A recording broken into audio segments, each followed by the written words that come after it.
Pour le cours de mardi 8 décembre, après l'interro et la correction de cet interro, on va démarrer donc le deuxième et dernier chapitre de mécanique des fluides qui s'intitule Les bilans macroscopiques sur des écoulements de fluides.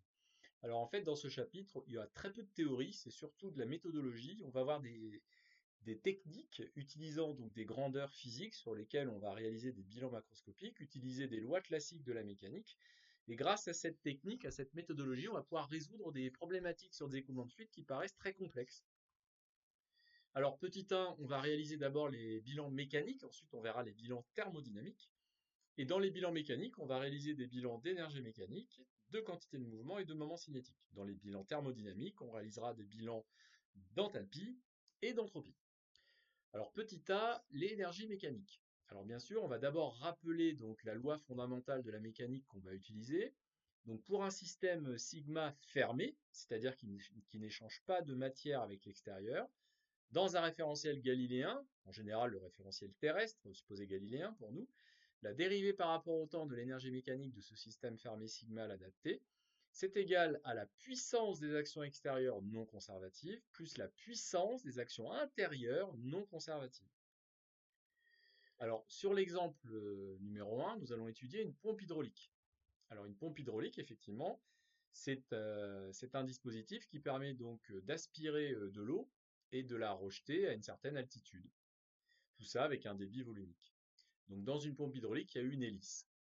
Alors, j'ai prévu des petites illustrations, bien sûr. Voilà. Donc là, vous avez un exemple de pompe hydraulique.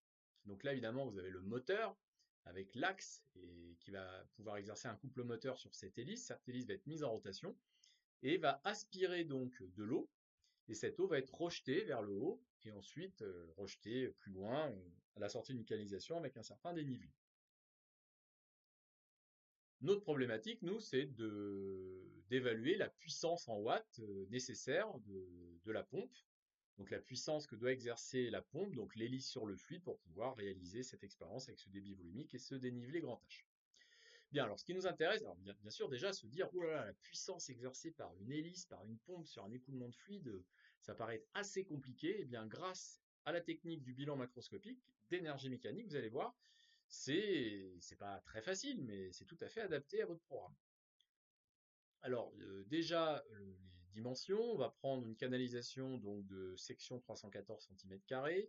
On va vouloir un débit de 30 litres par seconde, donc ça fait pas mal de litres par heure par exemple. Une canalisation de 10 cm de rayon, donc une bonne canalisation. Un dénivelé de 10 mètres, donc vraiment une pompe importante, pas une pompe d'aquarium si vous voulez.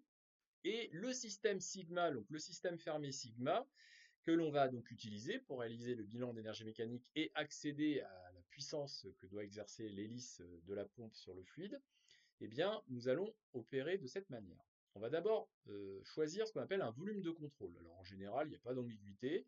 Donc ici, c'est le volume de la canalisation, le corps de la pompe et les tuyaux, la canalisation. Donc tout le volume V, voilà, c'est le volume de contrôle. Et bien sûr, ce volume, il est occupé par du fluide, donc par de l'eau par exemple, à l'adapté. Donc pour définir le système fermé sigma à l'adapté, on va d'abord prendre toute l'eau dans la canalisation, le corps de la pompe et la canalisation. Et on va ajouter, c'est ça l'astuce, la masse DMA, donc la toute petite masse DMA, les quelques gouttes d'eau DMA, de masse DMA, qui vont rentrer dans la canalisation, donc rentrer dans le volume V entre T et T plus DT. Voilà, c'est ça le système sigma à l'adapté. Et ce système, il faut qu'il soit fermé. Il faut suivre toutes les gouttes une à une, sans en oublier une seule, sans en ajouter une seule. Donc à T plus DT, un tout petit peu après, toute la masse DMA sera rentrée dans la canalisation et une petite masse DMB sera sortie. Donc le système sigma T plus DT, c'est tout le fluide dans la canalisation plus DMB. Là, on est sûr qu'on n'a rien oublié et on travaille sur un système fermé. Alors évidemment, la canalisation, elle est fixe. Je ne sais pas si je l'avais précisé. L'écoulement d'eau liquide, il va être incompressible, homogène, stationnaire, en régime stationnaire. Et la canalisation, elle est fixe. Elle est arrimée au sol, elle est fixée sur le sol. Alors, ce volume V, c'est-à-dire le volume de fluide dans la canalisation, n'est pas un système fermé. Pourquoi? Parce qu'au cours du temps, ce volume de fluide, ces gouttes de fluide, ce sont jamais les mêmes dans la canalisation.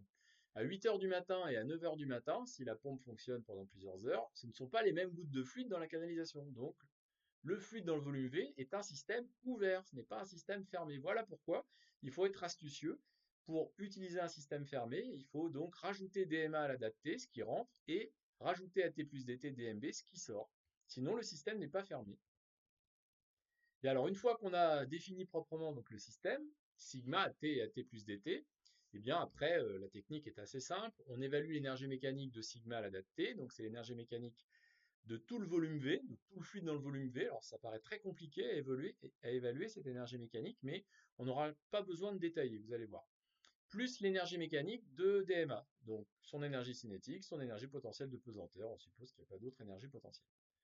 Le même système sigma à T plus DT, il y a toujours l'énergie mécanique donc du fluide dans le volume V. Ce ne sont pas exactement les mêmes gouttes, et là aussi on ne va pas chercher à détailler. Plus l'énergie cinétique de DMB et l'énergie potentielle de pesanteur de DMB. En régime stationnaire, eh bien, l'énergie mécanique du fluide dans le volume V à T et à T plus DT, ce sera forcément la même chose. Sur un écoulement stationnaire, les grandeurs physiques ne varient pas. Ça veut dire que l'énergie mécanique de toutes les gouttes du volume V à la date T et l'énergie mécanique de toutes les gouttes du même volume V à T plus DT, eh bien, l'énergie mécanique ne peut pas varier. Vous pouvez regarder l'écoulement à 8h le matin, à 18h le soir, voire une semaine après. Et si l'écoulement est stationnaire, vous allez mesurer exactement la même énergie mécanique pour le fluide dans le volume V, même si évidemment ce ne sont pas les mêmes gouttes de fluide dans le volume V au cours du temps. Voilà, c'est ça le nerf, hein, le nerf de la démonstration, c'est d'avoir bien compris ça pour un écoulement stationnaire. Donc évidemment, quand on va faire la différence des deux, pour évaluer la dérivée par rapport au temps, donc la limite quand d tend vers 0 de l'énergie mécanique est T plus dt moins l'énergie mécanique à l'adaptée sur dt, eh bien, on va pouvoir déjà, en faisant la différence, simplifier ces deux termes qui sont forcément identiques. Il nous restera donc uniquement dmb sur dt fois vb carré sur 2 plus gzb, moins dma sur dt fois va carré sur 2 plus gza. Voilà. Ensuite, évidemment, le dmb sur dt, c'est la masse qui sort en b par unité de temps. dma sur dt, c'est la masse qui rentre en a par unité de temps. Par définition, c'est le débit massique. Et en régime stationnaire, le débit massique il se conserve à travers toutes les sections d'un tube de courant fixe, donc ici de la canalisation fixe. Donc c'est bien le même débit massique en B et en A. Le débit massique, c'est la masse volumique fois le débit volumique. Le débit volumique, c'est la surface fois la vitesse. Donc SVA égale SVB, puisque S, la surface, c'est la même à l'entrée et à la sortie, on a la même vitesse, VA et VB. Donc la même énergie cinétique. Donc les VB carré sur 2 moins VA carré sur 2 simplifient, il ne nous reste plus que GZB moins ZA. Et ZB moins ZA, c'est bien grand H, le dénivelé. Donc la dérivée par rapport au temps de l'énergie mécanique de ce système fermé sigma à la date T, c'est le débit massique fois G grand H, ou mu, la masse volumique fois le débit volumique fois G grand H. Passons maintenant aux puissances. Alors la puissance des actions extérieures.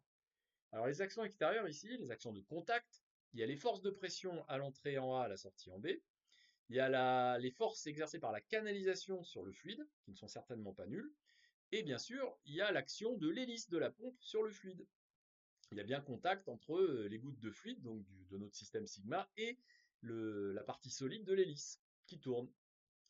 Pour la puissance des actions intérieures, ça va se résumer effectivement aux actions entre les gouttes, donc forcément aux actions de viscosité. Les forces de pression entre les gouttes n'ont pas de puissance puisque les forces de pression sont perpendiculaires au déplacement, sont normales au déplacement des gouttes.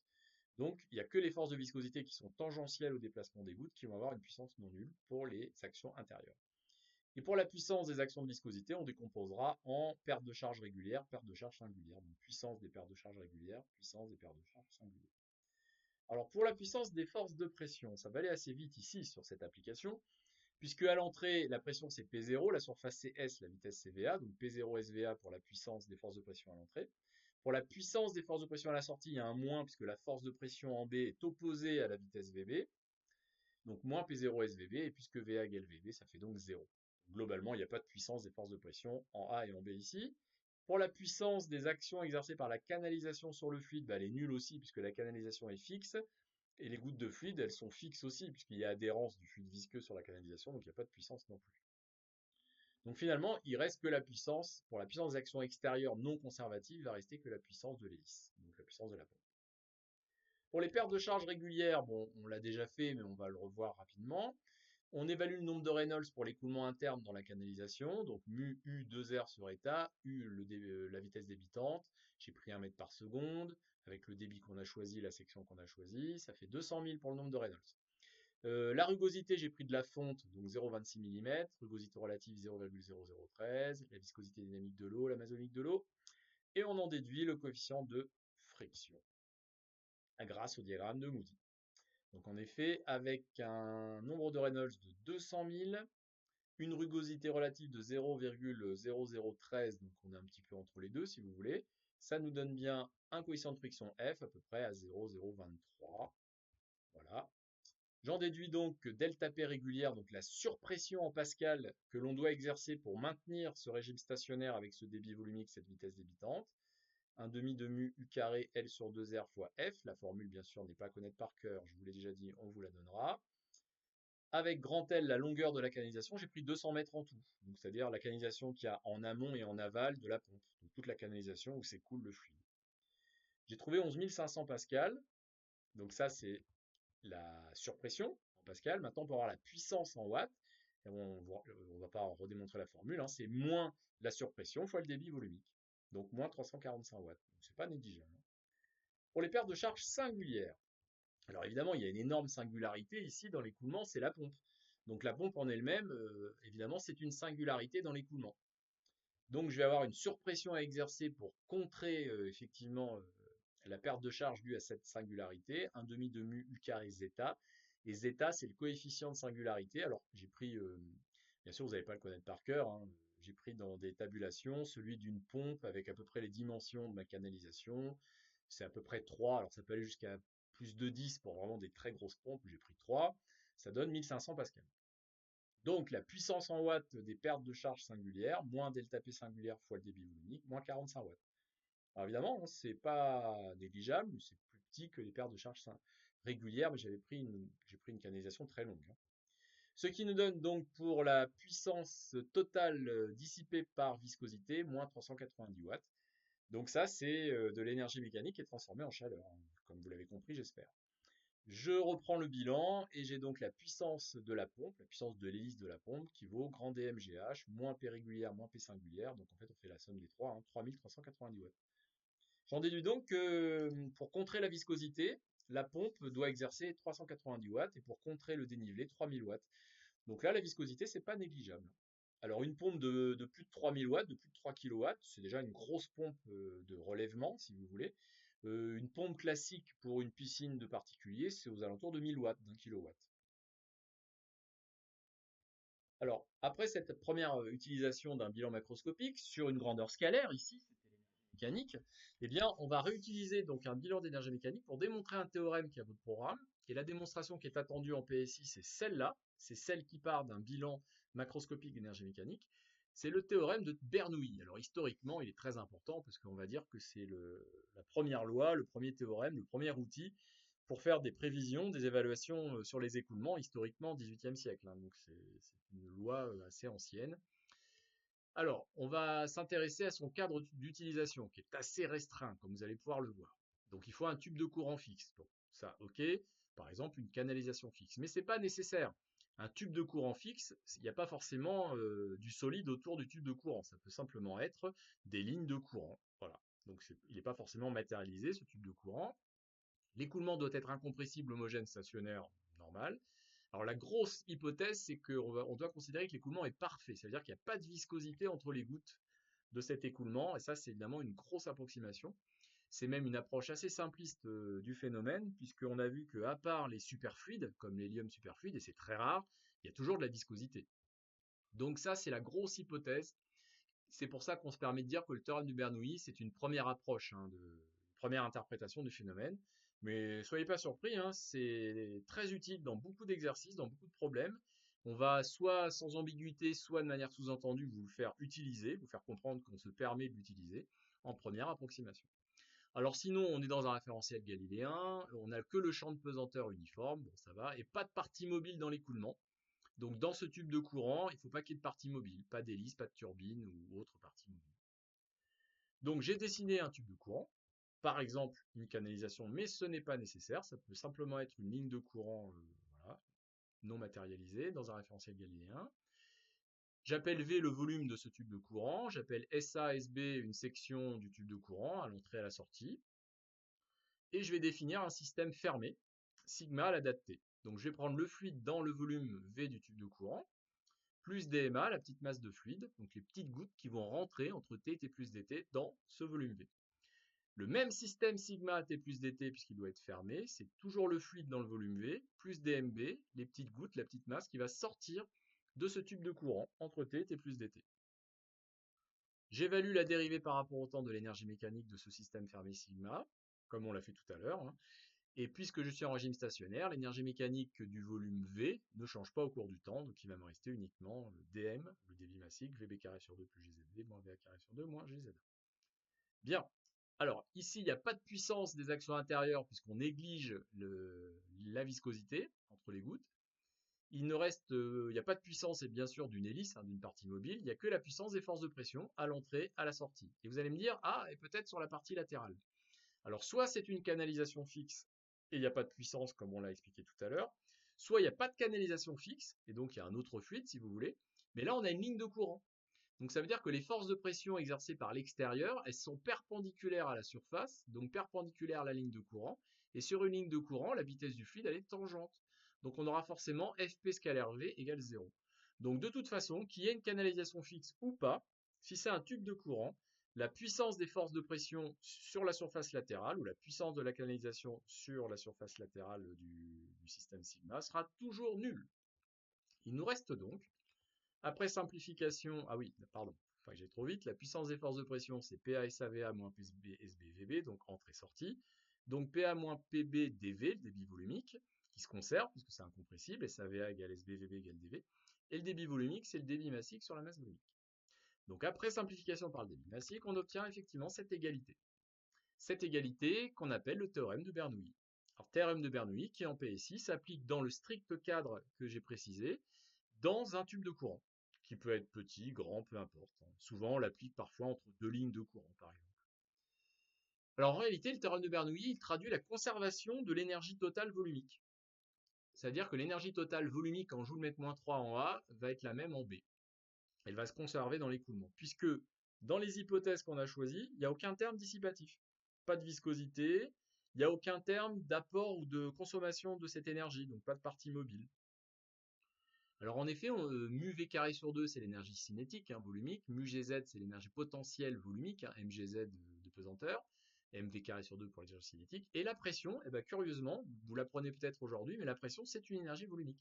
Le Pascal, le Newton mètre moins 2, la force par unité de surface, ce sont des joules mètre moins 3. Donc la pression, c'est aussi une énergie volumique.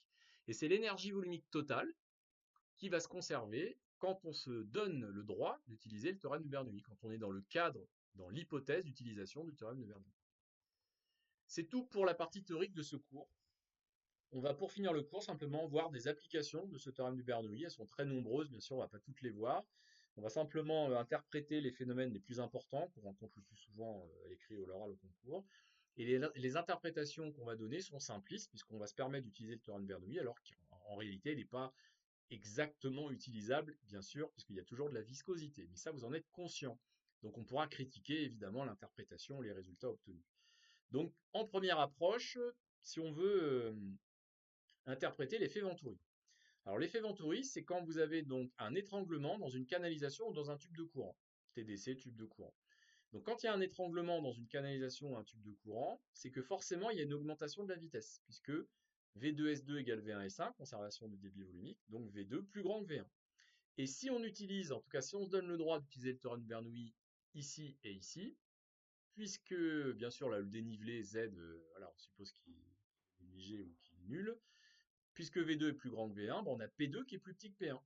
Donc l'effet Venturi, il dit que dans un étranglement de canalisation ou de tube de courant, il y a toujours une dépression. La pression est toujours plus faible qu'à l'entrée ou à la sortie. Alors une des applications concrètes, c'est la trompe à eau. Alors la trompe à eau, en effet, c'est un dispositif qui permet de réaliser un vide grossier dans un récipient. Donc par exemple, dans ce récipient, il y a de l'air, et on va essayer d'aspirer les bulles d'air pour faire baisser la pression et donc créer une aspiration ici et un filtrage, par exemple, d'un produit, d'un liquide, peu importe. L'air, il va être aspiré donc par ce petit tube, et le but, c'est que l'air parte dans l'écoulement d'eau du robinet. Donc là, c'est un robinet. Donc on connecte un petit T, c'est lui qu'on appelle la trompe à eau, on le connecte à un robinet classique, Donc, on réalise un écoulement d'eau avec un robinet classique d'un lavabo ou d'un évier. On va zoomer bien sûr ce qui se passe au niveau du petit T. Et au niveau du petit T, en fait, vous avez une canalisation solide, rigide, et dans cette canalisation, on produit un étranglement. Donc, on va augmenter la vitesse, donc faire baisser la pression dans cet écoulement d'eau. Ça veut dire qu'à ce niveau-là, la pression va être plus faible que la pression atmosphérique. Il y a un tout petit interstice qui permet aux bulles d'air de passer, et on va donc aspirer les bulles d'air qui sont dans le récipient à côté. Et les bulles d'air vont passer dans l'eau et être évacuées, bien sûr, dans l'évier avec l'eau. Donc les bulles d'air qui proviennent d'ici, qui sont aspirées ici, et qui vont partir dans le jet d'eau. Donc schématiquement, on a une pression P1. En général, c'est 1,5 bar dans une canalisation d'eau classique. On va créer une pression P2 plus petite que P1 au niveau de l'étranglement. Et c'est là qu'on va pouvoir aspirer les bulles d'air. Elles vont passer dans le petit interstice et être évacuées dans l'évier avec le jet d'eau. On aura donc une pression P2 dans le récipient, plus petite que P1. Et cette pression P2, ce sera la même qu'ici, puisque là on a juste un petit tuyau horizontal avec de l'air, donc on a à peu près la même pression ici. Alors pour donner un ordre de grandeur, avec P1 égale 1,5 bar, S1 égale 5 cm², S2 égale 0,06 cm², un débit volumique de 0,1 litre par seconde, on aura une vitesse V1 de 0,2 mètres par seconde et de 17 mètres par seconde ici, on arrive à une pression P2 de 3200 pascal. Alors c'est pas mal par rapport à 100 000 pascal. C'est pas le vide évidemment, mais c'est déjà ce qu'on appelle un vide grossier, qui permet d'avoir une bonne aspiration et de faire un bon filtrage par exemple, une bonne filtration. Alors c'est la pression de vapeur saturante de l'eau à 20 degrés Celsius, on ne pourra pas aller en dessous. Ça veut dire que là, il y aura certainement de la cavitation, c'est-à-dire apparition de bulles de vapeur d'eau aussi à ce niveau-là. Et les bulles de vapeur d'eau, bien sûr, sont aussi évacuées par l'écoulement d'eau. Donc, pression de vapeur saturante de l'eau à la température ambiante. Donc voilà la première application de l'effet Venturi, c'est la trompe à eau. Alors la deuxième application, c'est l'effet Coanda. Donc le fait d'arriver à faire léviter des petites balles. Alors par exemple, une petite balle de ping-pong, grâce à un sèche-cheveux, on arrive à faire léviter une petite balle de ping-pong. Alors, le mieux, c'est de voir une petite vidéo.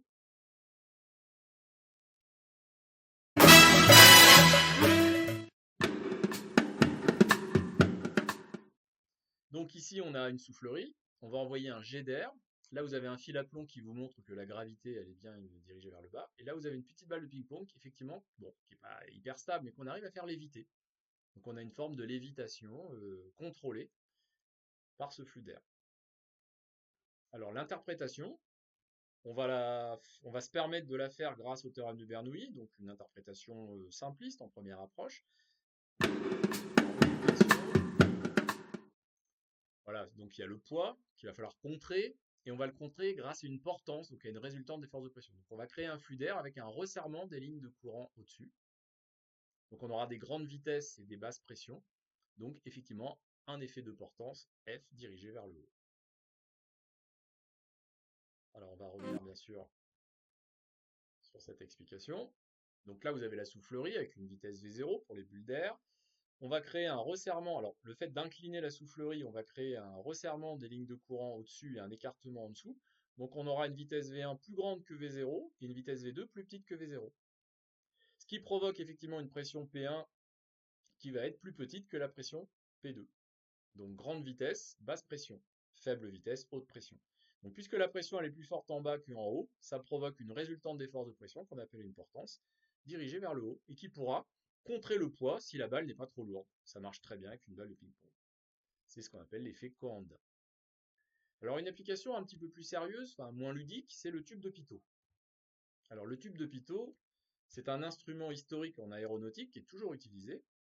Donc sur un avion, vous avez des tubes de Pitot, il y en a beaucoup. Là, vous en avez un là, mais il y en a de l'autre côté. Il peut y en avoir aussi derrière l'avion ou sur la carlingue. Si on fait un zoom, un tube de Pitot, ça ressemble à ça. Donc c'est un petit tube métallique bien rigide, bien solide, qui est soudé, qui est fixé à la carlingue. Et ici, il y a un tout petit trou qui va permettre effectivement à faire rentrer quelques petites bulles d'air, et après elles vont se retrouver bloquées et elles vont être fixes, et on va réaliser ce qu'on appelle un point d'arrêt des bulles d'air ici. Il y a un autre petit trou qu'on voit pas bien sur le dessin, mais qui est à peu près ici, un autre petit trou qui va être ici. Alors moi, je vous propose bien sûr un petit schéma pour expliquer. Donc ce que j'ai grisé, c'est la partie qui est métallique. Ça, c'est le petit trou qui est à l'entrée. Ça, c'est le petit trou qu'il y avait au-dessus qu'on voyait pas bien. Et entre les deux, il y a une canalisation dans laquelle on met un liquide coloré, en général de l'eau colorée. Et on va expliquer qu'il y a un dénivelé entre le point C et le point D, et qu'en mesurant ce dénivelé petit h, on va pouvoir accéder à la vitesse V0.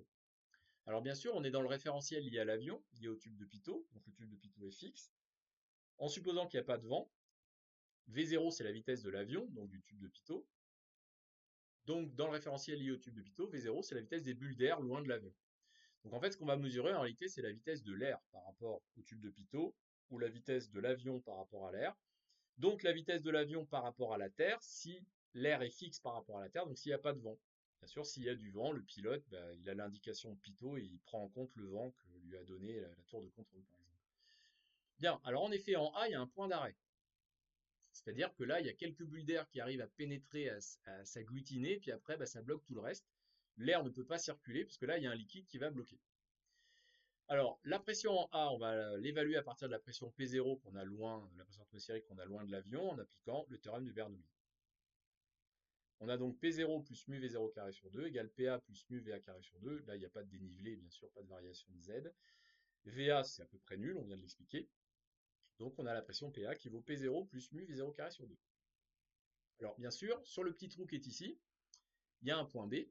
Alors là, les lignes de courant, elles vont glisser, enfin, elles vont glisser. En réalité, il y a quand même une couche limite, mais en tout cas, les lignes de courant ne vont ni s'écarter ni se resserrer ici. Donc, on va conserver la même vitesse. Donc, en B, je vais avoir la même vitesse V0 que loin de l'avion. Donc, la même pression. On ne va pas prendre en compte le dénivelé qui est de quelques millimètres, encore une fois, ici. Donc, la variation de mu Gz n'est pas importante. Donc, on aura PB égale P0. Donc, en effet, j'ai pas la même pression ici. Donc, j'ai une pression plus forte ici. Donc, la pression en A, je vais la retrouver en C sur l'interface avec le liquide coloré. La pression en B, je vais la retrouver en D, puisque là, bien sûr, l'air est statique. Là, l'air est statique. Et la pression en C, elle est plus forte. Donc, ça va pousser un petit peu le liquide. Alors, pas trop pour pas que ça déborde, on est bien d'accord, mais suffisamment pour avoir un dénivelé et lire le dénivelé. Alors, pour le dénivelé, j'utilise la statique des fluides dans le liquide, qui est statique, lui, qui ne bouge pas. Donc, c'est pas de l'air, bien sûr. Hein. Sa masse volumique, c'est ρ. C'est pas la même masse volumique mu que celle de l'air. Elle est plus grande, en général, évidemment. Et j'utilise la loi de la statique des fluides, donc P plus ρ Gz égale constante, donc en C et en D. Je remplace les pressions en C et en D, et j'obtiens donc le dénivelé ZD moins ZC, donc petit h. Et comme vous pouvez le voir, il fait intervenir évidemment la vitesse V0, c'est-à-dire la vitesse de l'air par rapport au tube de Pitot, donc par rapport à l'avion. Donc la vitesse de l'avion par rapport à la Terre, s'il n'y a pas de vent, si l'air est fixe loin de l'avion. Donc on obtient cette expression de la vitesse. Alors j'ai fait une petite application numérique avec de l'eau et de l'air. 10 cm de dénivelé, en pratique c'est ce qu'on a sur un tube de Pitot. On aurait avec 10 cm 41 mètres par seconde, donc 147 km par heure. C'est cohérent pour un avion. Alors maintenant, application numéro 2, enfin effet numéro 2, l'effet Magnus. Alors l'effet Magnus, c'est intéressant, puisque ça permet d'expliquer pourquoi certains objets qui se déplacent dans l'air, enfin dans un fluide, ont une portance complètement modifiée par le fait qu'ils soient en rotation autour d'un axe.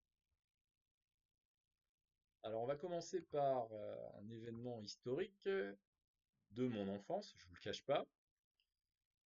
Voilà. C'est le coup franc direct de Michel Platini contre les Pays-Bas en 1977, ce qui a qualifié la France pour la Coupe du Monde 1978 en Argentine, que la France n'a pas gagné, ils n'ont même pas passé le premier tour à l'époque. Il a marqué un coup franc direct, c'est-à-dire qu'en fait il a frappé le ballon dans cette direction, mais en le brossant, donc en lui donnant un effet, une rotation. Et la trajectoire du ballon, elle est complètement modifiée, puisque le ballon, il a une trajectoire qui est comme ça, et il vient se loger juste au pied du poteau de gauche, ici. Il a même trompé le défenseur qui est là, évidemment le gardien qui était à droite. Et donc, on va expliquer comment on peut marquer un coup franc direct, ou même un corner direct, éventuellement. Maxime Bossis, ici, hein, pour ceux qui ont entendu parler. Et là, c'est Rocheteau, je crois. Bien, alors, l'explication. Donc, j'ai une sphère que je mets en rotation à la vitesse angulaire oméga. Dans le référentiel lié au centre O de la sphère, c'est l'air qui se déplace à la vitesse V0, sinon le centre O de la sphère, il avait une vitesse V0. Donc dans le référentiel lié à O, c'est les bulles d'air qui se déplacent à la vitesse V0, on appelle ça le vent relatif. La rotation va provoquer une friction, puisqu'il y a de la viscosité en réalité, donc une friction à ce niveau-là. Et là, les bulles d'air vont être accélérées. Elles auront donc une vitesse V1 plus grande que V0, parce que là, la friction va entraîner les bulles d'air. Alors que là, la friction, elle est contre le déplacement des bulles d'air. Donc là, la friction, elle va freiner les bulles d'air. Donc là, j'aurai une vitesse V2 plus petite. Et en effet, j'observe un écartement donc, des lignes de courant. Alors vous avez ça sur ce schéma-là.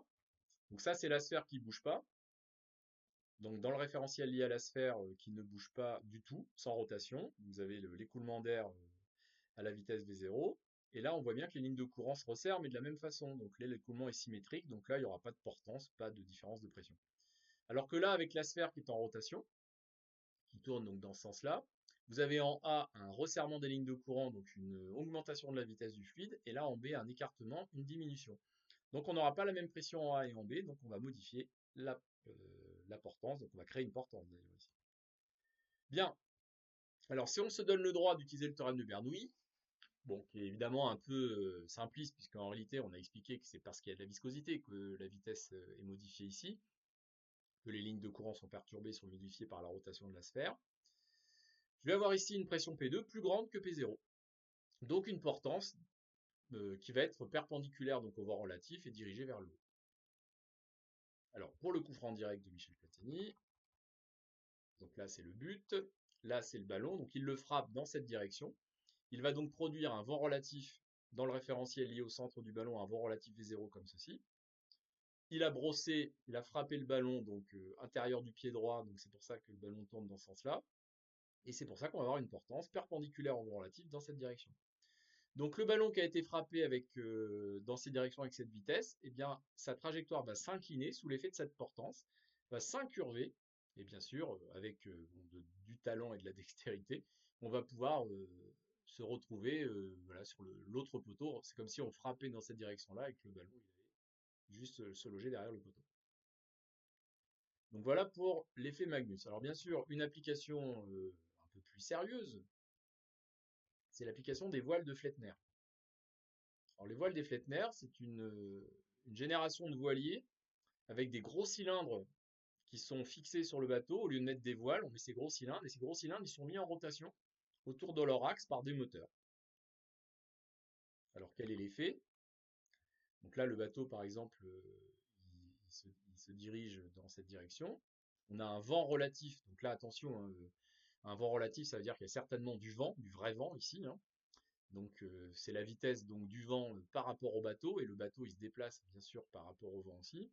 Donc un vent relatif comme ceci. On fait tourner donc les voiles de Flettner dans ce sens-là. Alors pas forcément la même vitesse angulaire, c'est-à-dire qu'on peut avoir des effets différents si on ne tourne pas à la même vitesse angulaire.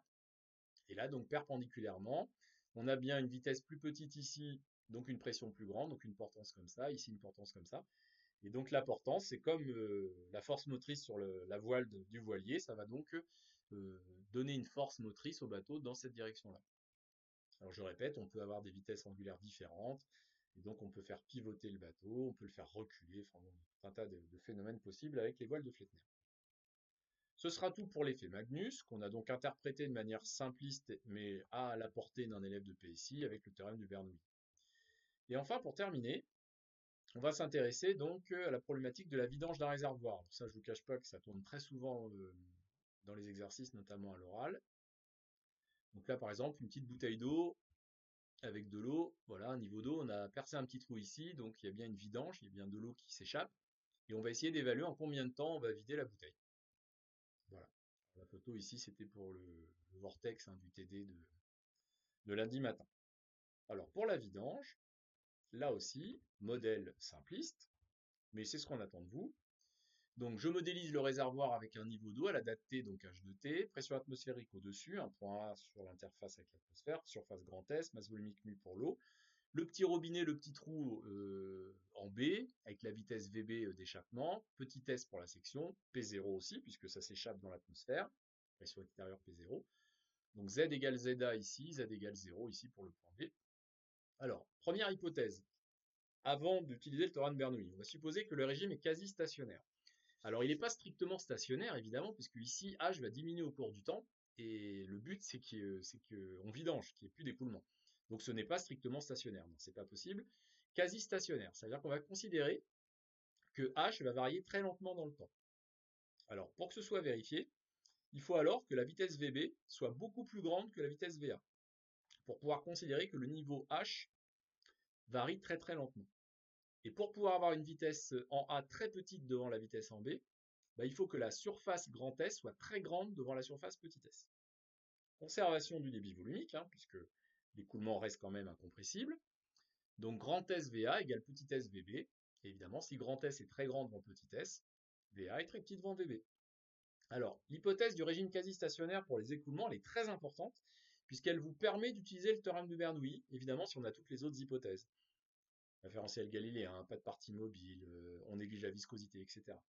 Donc ne soyez pas surpris si vous êtes confronté à un écoulement qui n'est pas stationnaire, par exemple la vidange d'un réservoir, évidemment que c'est pas stationnaire. Si vous percez le trou à 8 h le matin, bah, le lendemain, c'est fini, il n'y a plus d'écoulement, donc ce n'est pas stationnaire. Mais ça peut être quasi stationnaire si le niveau h de t diminue lentement, donc si la vitesse VA est très petite devant la vitesse VB. On se donne donc le droit d'utiliser le théorème de Bernoulli entre le point A et le point B. On a la même pression P0 en A et en B puisqu'on est au contact de l'atmosphère. Les gouttes ici, elles sortent au point B, donc dans l'atmosphère. On néglige VA carré sur 2 devant VB carré sur 2, puisque VA est très petit devant VB, donc au carré c'est encore pire. ZB j'ai pris 0, et on a donc une expression simplifiée, hein, approchée de la vitesse d'éjection en B des gouttes d'eau à la sortie donc du trou, du robinet, de la vanne, enfin voilà, de l'évacuation du réservoir. Alors évidemment sur la photo, on voit bien qu'il y a donc une vitesse, et c'est ça qui provoque le mouvement parabolique évidemment des gouttes d'eau et du jet d'eau. Alors ça s'appelle le théorème de Torricelli, c'est pareil, historiquement, c'est assez ancien comme loi. Bon, c'est pas exigible, non, hein. Mais Torricelli, c'était aussi un joueur de foot célèbre de l'AS Roma, je crois, donc il ne faut pas confondre. Alors, cette formule, elle donne l'impression qu'en fait, que les gouttes d'eau, quand elles sortent au point B, c'est comme si elles avaient subi une chute libre. Une chute libre du point A vers le point B. Alors que c'est pas vraiment une chute libre, hein, puisque la goutte qui sort en B, bien sûr, elle n'a pas traversé l'air, hein. Car si vous revoyez la chute libre en négligeant les frottements de l'air, vous allez retrouver cette formule. Pour la vitesse d'un objet, d'une petite balle qui a été lâchée en A, quand elle arrive en B, elle aurait cette vitesse. Donc c'est comme si les gouttes d'eau avaient subi une chute libre de A à B. Alors ensuite, on utilise la conservation du débit volumique donc, sur la canalisation, donc sur la section grand S et la section petit s. Donc la vitesse en A, évidemment, elle n'est pas nulle, elle est très petite devant VB, mais elle n'est pas nulle, hein. Elle vaut moins DH sur DT, puisque H diminue au cours du temps, donc DH sur DT est négatif. Et on a grand SVA égale petit SVB. Donc DH sur DT égale moins petit s sur grand S, racine de 2GH. On obtient une équation différentielle non linéaire vérifiée par H de T.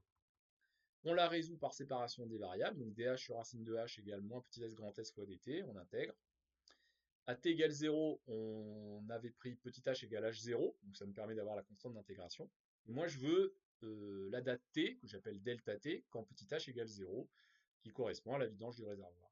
Donc delta t, grand S sur petit s, racine de 2h0 sur g. J'ai pris h0 égale 10 mètres, donc j'ai pris un bassin, par exemple, un grand bassin. J'ai pris grand S égale 1000 fois petit s, pour être sûr de respecter la RQS. J'ai trouvé delta t égale 24 minutes. Donc en théorie, il faudrait 24 minutes pour vidanger ce bassin, donc ce grand réservoir d'eau. Alors peut-être qu'en pratique, quand on fait la vraie mesure, on va peut-être trouver 30 minutes, ou je sais pas, 36 minutes, ou 30 minutes. Enfin, on a un ordre de grandeur cohérent, mais qui est simpliste, qui est une première approche, puisqu'on a négligé tous les effets de la viscosité. Alors évidemment qu'il y a de la viscosité au niveau du petit tube de vidange, par exemple ici, hein, c'est évident. Donc c'est une première approche, c'est une évaluation. Voilà, ce sera tout pour le cours de mardi. Pour le cours de mercredi, il y aura une autre vidéo pour les confinés.